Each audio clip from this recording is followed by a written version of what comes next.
مغرب کی جب اذان ہو بچوں کو پکڑ کے گھر لے آیا کرو، باہر نہ پھرنے دیا کرو۔ حدیث کے الفاظ یہ ہیں اذا استجنح اللیل فکفوا صبیانکم، جب رات شروع ہو، صحیح بخاری کی روایت ہے 3280، بچوں کو پکڑ لو، روک لو، باہر نہ نکلنے دو، برائیاں تبھی پیدا ہوتی ہے، کنٹرول کرو۔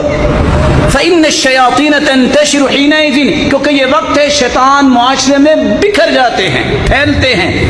فرمایا جب یہ ایک گھڑی یعنی ایک گھنٹہ گزر جائے تو پھر آپ ان کو چھوڑ دو، لیکن اس وقت تک اپنی کسٹڈی میں رکھو۔ وَأَغْلِقْ بَابَكَ، رات دروازہ بند کر کے سویا کرو۔ وَاذْكُرِ اسْمَ اللَّهِ، ذکر کر کے سویا کرو۔ اطفِ مصباحک، لائٹ بند کر کے سویا کرو۔ وَاذْكُرِ اسْمَ اللَّهِ، اللہ کا نام لے کے۔ وَأَوْكِ سِقَاءَكَ، کوئی بھی برتن اس کو ڈھانک کر رکھا کرو۔ جو برتن ڈھکا ہوا نہیں ہوتا، جتنی بیماریاں آسمان سے آتی ہیں اس برتن میں بھی آ سکتی ہیں۔ آپ کے پاس ڈھانپنے کے لیے کوئی چیز نہیں ہے، کوئی لکڑی اوپر رکھ دو، سنت بھی ہے اور بیماریوں سے بھی تم بچ جاؤ۔